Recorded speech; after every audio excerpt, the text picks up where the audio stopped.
In terms of the infrastructure, what's really big coming up on Melton after the hospital?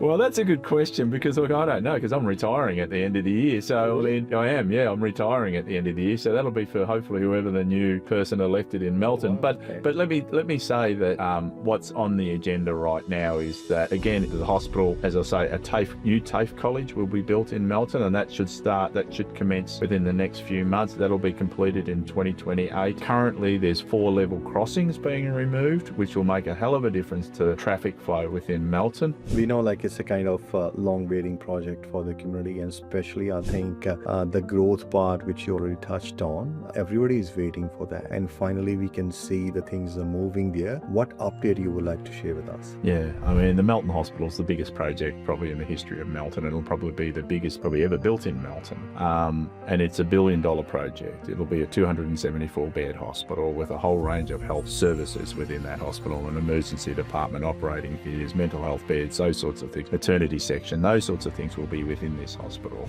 Why are you retiring so early, or are you too late? Well, I'll tell you what happened to me. I never planned to come into politics. I actually retired back in July 2018 after spending 23 years at the ambulance union, and then before that 15 years as a paramedic on the road. So I retired some 8 years ago, and I was asked by the Premier at the time, just before the 2018 election, state election, to come and stand in the seat of Melton, and the Premier at the time, Daniel Andrews, convinced me that that's what I should do. So this is what I've done for 2 terms now, and our terms are 4 years each, so it's 8 years. To the young families, I think those who made Melton actually their home, I can see a lot of young migrant families, they are moving into Melton. What kind of statement you would like to give it to them to soothe them? Yeah, it's important because obviously we still have elements in our community that are not accepting of diversity, and I think that's probably due to their ignorance, that they're not aware of the different cultures and understanding those cultures, or even participating with the new cultures that are coming in. So my assurance to people coming to Melton from all areas of different communities, it is affordable, and that you can have new homes, that we are providing good education, and there will be jobs that will be created there, but also an opportunity for people to commence their own businesses, and we've seen that. And Melton is the #1 location in Australia for the growth of small businesses. Radio हांजी 1674 ਦੇ ਸਾਰੇ listeners ਦਾ ਦੋਸਤੋ ਸਵਾਗਤ ਕਰਦੇ ਹਾਂ, ਔਰ ਅੱਜ ਅਸੀਂ ਖਾਸ ਇੰਟਰਵਿਊ ਤੁਹਾਡੇ ਤੱਕ ਲੈ ਕੇ ਹਾਜ਼ਰ ਹੋਏ ਹਾਂ, ਜਿਸ ਦੇ ਵਿੱਚ ਵਿਕਟੋਰੀਅਨ ਪਾਰਲੀਮੈਂਟ ਮੈਲਟਨ ਦੀ ਸੀਟ ਤੋਂ ਸਟੀਵ ਮੈਕੀ ਸਾਡੇ ਨਾਲ ਨੇ। ਉਹਨਾਂ ਦੇ ਨਾਲ ਮੈਲਟਨ ਦੀ ਸੀਟ ਦੇ ਨਾਲ ਸੰਬੰਧਿਤ ਜਿੰਨੇ ਵੀ ਸਵਾਲ ਨੇ, ਜਿੰਨੇ ਵੀ ਕੁਐਸਚਨਸ ਨੇ, ਜੋ ਉਹਨਾਂ ਦੀਆਂ ਪਲੈਨਿੰਗਸ ਨੇ, ਉਸ ਸੰਬੰਧੀ ਆਪਾਂ ਸਵਾਲ ਜਵਾਬ ਕਰਾਂਗੇ। ਆਓ ਉਹਨਾਂ ਦਾ ਸਵਾਗਤ ਕਰਦੇ ਹਾਂ। Welcome to the show, Steve. Thank you very much. It's a very basically a good opportunity for us to interview you. First of all, thank you so much for coming along. And Melton is the area where we can see a lot of growth, not in terms of property development, but also the Indian diaspora. What's your thoughts on that? Oh, Melton is a very big growth area, and the projections for the next 20 years is that we will double our population. The current population is 230,000, and it will double to at least 450,000 by 2046. Wow. And of course, the Indian diaspora is a big component of that, and we would expect probably the major portion of that growth will be the Indian community, which is fantastic for us out in Melton and right across the western suburbs. It's amazing, the growth right across the western suburbs. What are the changes you notified as a not as a kind of politician, but as a local person? Like, what really changed when it's come to the Indian diaspora contribution in Melton? Yeah, I think, look, as a boy that grew up in the western suburbs and spent much of my life there, it's changed from an Anglo community, and diversity has come into the western suburbs over the last 15 to 20 years in particular. I think also that because the Melton area, that corridor, has land for building of houses, and we have built many, many new homes, and also a lot of new businesses. And I think that's been the attraction, that it's still affordable. It's not that far from the city centre. It's 31 kilometres from the city. So I think, the communities, the diverse communities, in particular the Indian community, have seen that it's an area where they can raise families, good schools. Obviously, there are jobs now that are being created. We're building a new hospital that will create over 4,000 jobs. Yeah. So the potential out in the western suburbs, I think, has been a real big attraction for our diverse communities. So when you say the diversity, Steve, considering the considering the wider atmosphere, which is kind of racisms and things like those, happening, especially to the young families. I think those who made Melton actually their home. I can see a lot of young migrant families, they are moving into Melton because of the affordability, because of the new houses. What kind of statement you would like to give it to them to soothe them? Yeah, it's important because obviously we still have elements in our community that are not accepting of diversity. And I think that's probably due to their ignorance, that they're not aware of the different cultures and understanding those cultures, or even participating with the new cultures that are coming in.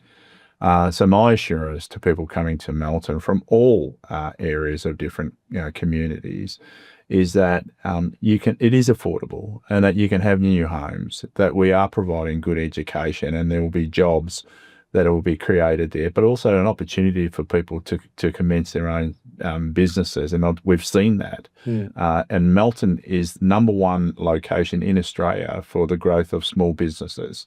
Wow. And again, I put that down to the diverse community coming in and people having a go.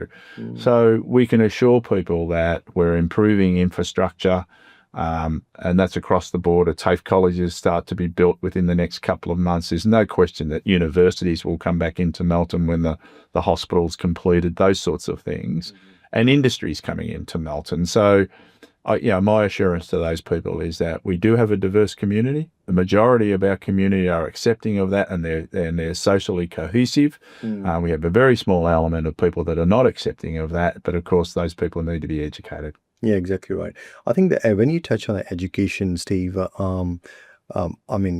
we know the demographics change a lot of multicultural people, they came and they make Melton home.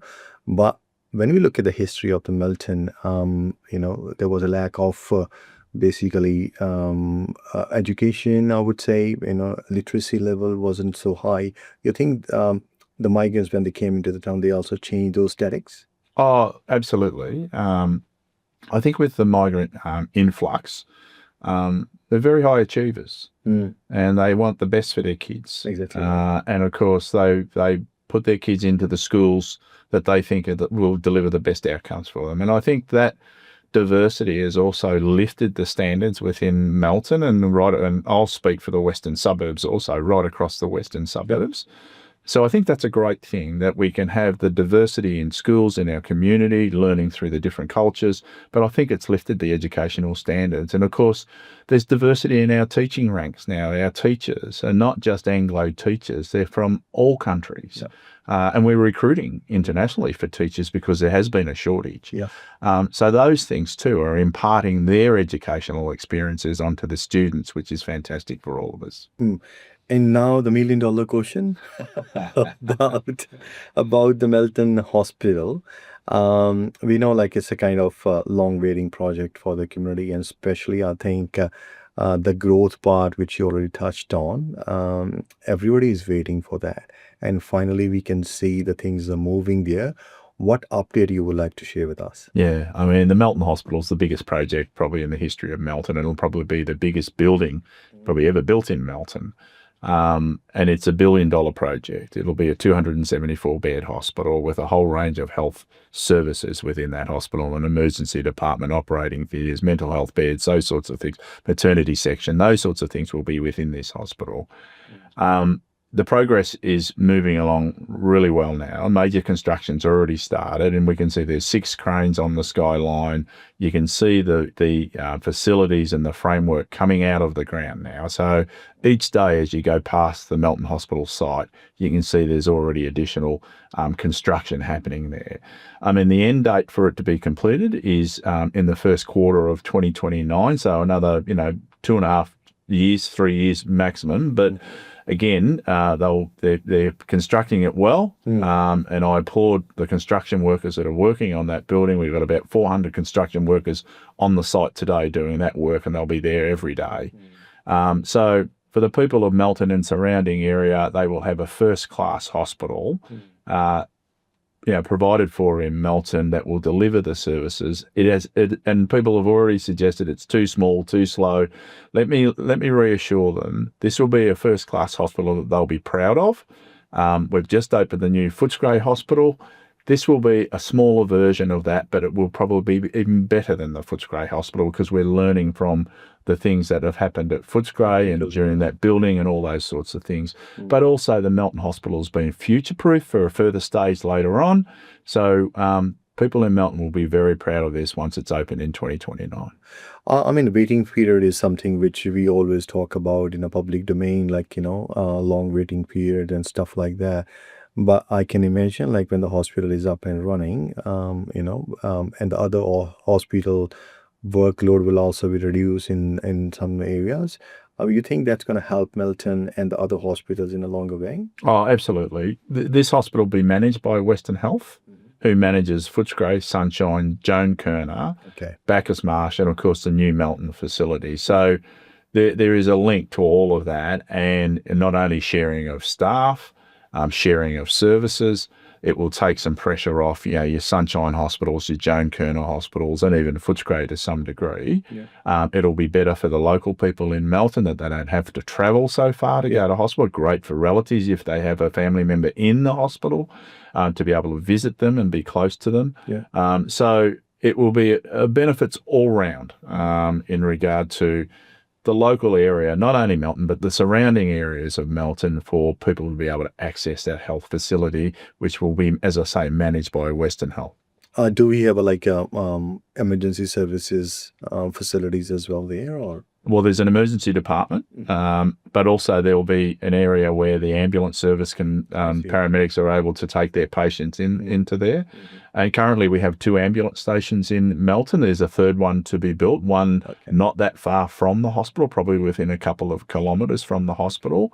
So it'll be great for that. Also, that service, that the paramedics will be able to respond to the emergencies within the local area and transport their patients to the new Melton Hospital, rather than have to transport them to Sunshine or 𝐾𝐲𝐿, or even into the city, into the Royal Melbourne and places like that, where at times they can get caught by, once they release their patient, on the way back to Melton, they might get responded to a job because they're the closest ambulance crew to that job. So they might get caught up in the city or on the way back to Melton. At least if they're offloading their patients within the Melton area at the new Melton Hospital, they'll be able to respond to their next emergency within Melton very quickly. So do you believe that health and education is some of the areas where we can do so much, but we can still have a chance to improve? Oh, I think we're always looking to improve. Health is an area that, through the medical... when it's come to the emergency services. Health is always an area where, through medical research and things like that, the changes of medications, the changes of drugs, the different types of equipment that's used now, even pre-hospital care, say an ambulance, paramedics are always being provided, whether it be new drugs to use on their patients, or also different equipment to assist the patient, earlier diagnosis, those sorts of things. And again, there's the pre-hospital care done by the ambulance service is unbelievable what paramedics can deliver now. And then you have the intensive care paramedics, within their ambulance, it's almost like an intensive care unit within the ambulance. So that's the great thing about our health services. And I think, all the medical professionals are always trying to improve what they can deliver to patients for the betterment of the patient and for quicker outcomes. With our education services, again, I think, teachers are so professional nowadays that they're always looking at ways to make kids engaged with staying at school first, but also different ways of teaching and learning. The classes nowadays are so complicated with the different children that they have to deal with nowadays, as in whether they have any sort of neurodiversity issues and things like that. So the profession, both in education and medical, I have great reliance and admiration for them, because they're always constantly trying to improve things for the betterment of not only our children at schools, but also our patients that need the services. Yeah. In terms of the infrastructure, what's really big coming up for Melton after the hospital? Well, that's a good question, because look, I don't know, because I'm retiring at the end of the year. So I mean, I'm retiring at the end of the year. So that'll be for hopefully whoever the new person elected in Melton. Wow, okay. But let me say that what's on the agenda right now is that, again, the hospital, as I say, a new TAFE college will be built in Melton, and that should commence within the next few months. That'll be completed in 2028. Currently, there's 4 level crossings being removed, which will make a hell of a difference to traffic flow within Melton. The first level crossing, there was a bridge over at Hopkins Road that was only opened on Monday, the 18th, just gone. The new Ferris Road level crossing removal will open in mid-July, and then Exford Road and Coburns Road and the new Melton Railway Station will be completed and open before the end of this year. We're hopeful September, October. But the other big things for us in the Western Corridor there for Melton and beyond is electrification of the trains, so having metro trains run to Melton, and we've started the process for that. Okay. And also the upgrade of the Western Freeway, because of the amount of vehicles. I think at the moment there's 73,000 vehicles travel on that road between Melton and Caroline Springs per day. That could grow to 113,000 vehicles per day.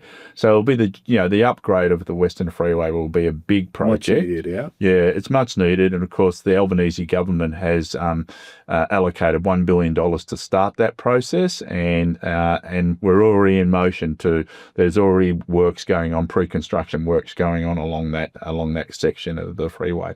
So they're the big ticket items for Melton and that Western Corridor over the next few years, to make sure that we have better public transport and also better roads to be able to come to and from Melton.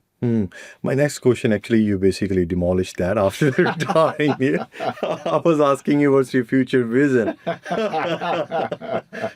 Why are you retiring so early, or are you too late? Well, I'll tell you what happened to me. I never planned to come into politics. Okay. I actually retired back in July 2018 after spending 23 years at the ambulance union, and then before that 15 years as a paramedic on the road.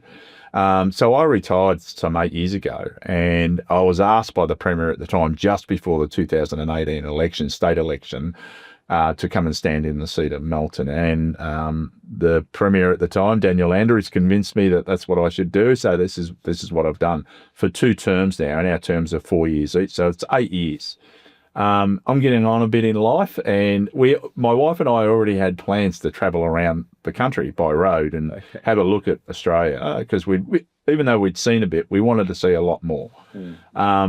So because I'm 67 years of age, I thought, well, it's time now. I didn't really want to go for another 4 years into my 70s in politics.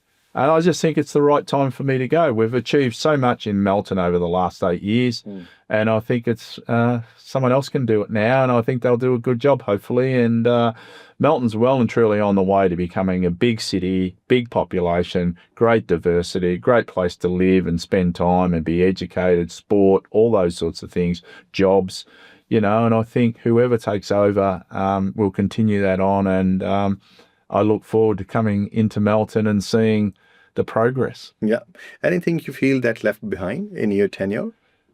Look, I'd love to think that we could deal with homelessness services a bit better. I think that's one issue. Obviously, keeping the youth engaged and keeping our youth out of trouble and out of crime. I think they're 2 things. And I know that the government's dealing with both of those areas, but unfortunately, the public want all that fixed overnight, but it's impossible to fix overnight. Okay, yeah.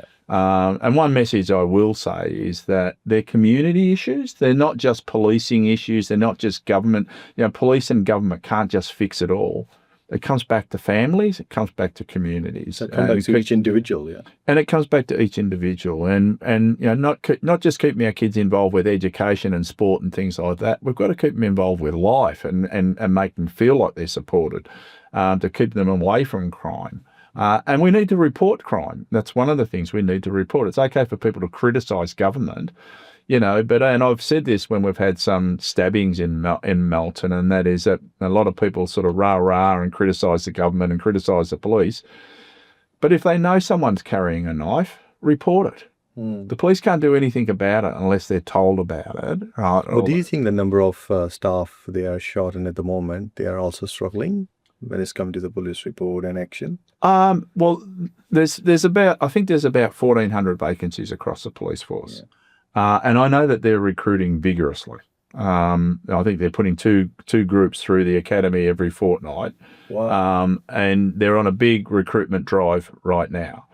And they're going to change the ways that they have the training apply. They might put some training into regional areas, so it's people closer to home and things like that.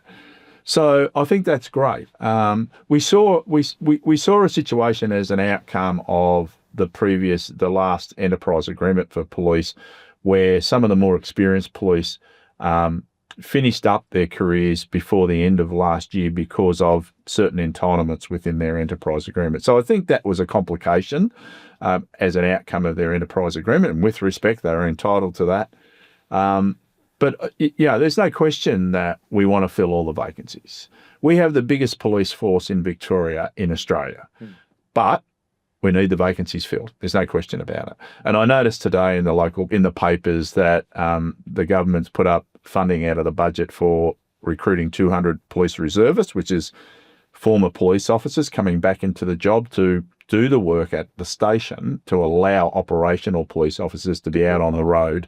And I noticed that they've had 450 applications or expressions of interest for 200 positions, which is fantastic. So that will help. That will help. Increasing the numbers of PSOs will help around train stations and shopping centres where they can do their duties in those locations. That will also help. But this is not a quick fix. This is something that will take time to recruit. To 1,400 vacancies takes time. You've got to train them up. But certainly we all hope that we can get that resolved as quickly as possible. As a basically local member of parliament, what message you want to deliver, which you think I could have set 2 years earlier, 5 years earlier to the local people? I think the message that I would suggest is that there are a number of people that think that Melton's been neglected and the Western Corridor has been neglected. I don't necessarily agree with that. And as I say, I was born and bred in the West. I'm 67 years of age. I've seen the Western Corridor and Melton grow over that 67 years. I don't think they have been neglected, but notwithstanding that, people would like things done yesterday rather than you plan for things, and it takes time and it takes funding. And, so I would just say to people in Melton that they've got a wonderful city now. It's a big city, a growing city. Infrastructure's coming in, infrastructure is there, jobs will come, and I think people just need to enjoy it. We're very lucky to have, Melton Council's provided a lot of parks and recreational areas. We need more. We absolutely need more recreational grounds and things like that because of the volume of people that we have. They're a very sporting community, very young community. And this is a great thing about our diversity. The people who are coming into Melton are very young families. Exactly. Very young, which is fantastic for Melton. So I just think that people enjoy what you've got. It's improving all the time. Does it mean to say that it's perfect? No, it's not perfect. It's never going to be perfect. And we'll continue to try and build on what we've got and make it the best possible place that people think that they can rear a family and enjoy themselves and have a great life. So your closing statement is West is the best? West has always been the best. I'm sorry to say that to you, given that you're from Pakenham, but anyway, but West has always been the best and it will get better. Yeah. No, thank you so much, Steve, for coming to the show. Thank you. My pleasure. ਸੋ ਇਸ ਜੀ Steve ਮੈਕੀ ਜੀ ਦੇ ਨਾਲ ਆਪਾਂ ਗੱਲਬਾਤ ਕੀਤੀ ਹੈ Melton ਦੇ ਨਾਲ ਸੰਬੰਧਿਤ ਮੈਂਬਰ ਪਾਰਲੀਮੈਂਟ ਨੇ ਵਿਕਟੋਰੀਅਨ ਪਾਰਲੀਮੈਂਟ ਦੇ ਵਿੱਚ ਮੈਲਟਨ ਹਸਪੀਟਲ ਹੈ ਜਿਹੜਾ ਉਸ ਦਾ ਕੰਮ ਸ਼ੁਰੂ ਹੋ ਚੁੱਕਾ ਉਸ ਦੇ ਨਾਲ ਆਪਣੇ ਪਰਿਵਾਰਾਂ ਨੂੰ ਮੈਲਟਨ ਦੇ ਲੋਕਲ ਲੋਕਾਂ ਨੂੰ ਬਹੁਤ ਹੈਲਪ ਮਿਲੇਗੀ ਆਸ ਉਮੀਦ ਕਰਦੇ ਹਾਂ ਕਿ ਉਸ ਜਗ੍ਹਾ ਦੇ ਉੱਤੇ ਬਹੁਤੇ ਕਿਸੇ ਨੂੰ ਜਾਣ ਦੀ ਜ਼ਰੂਰਤ ਨਾ ਪਵੇ ਸਾਰੇ ਸਿਹਤਯਾਬ ਰਹਿਣ ਬਟ ਇੱਕ ਲੌਂਗ ਵੇਟਡ ਪ੍ਰੋਜੈਕਟ ਹੈ ਜਿਹੜਾ ਉਹ ਸ਼ੁਰੂ ਹੋ ਚੁੱਕਾ ਕੰਪਲੀਟ ਵੀ 2029 ਦੇ ਵਿੱਚ ਹੋਏਗਾ ਇਸੇ ਹੀ ਜਾਣਕਾਰੀ ਦੇ ਨਾਲ ਇਸੇ ਹੀ ਗੱਲਬਾਤ ਦੇ ਨਾਲ ਤੁਹਾਡੇ ਤੋਂ ਇਜਾਜ਼ਤ ਚਾਹਾਂਗੇ ਧੰਨਵਾਦ ਸਾਰਿਆਂ ਦਾ ਪਿਆਰ ਭਰੀ ਸਤਿ ਸ਼੍ਰੀ ਅਕਾਲ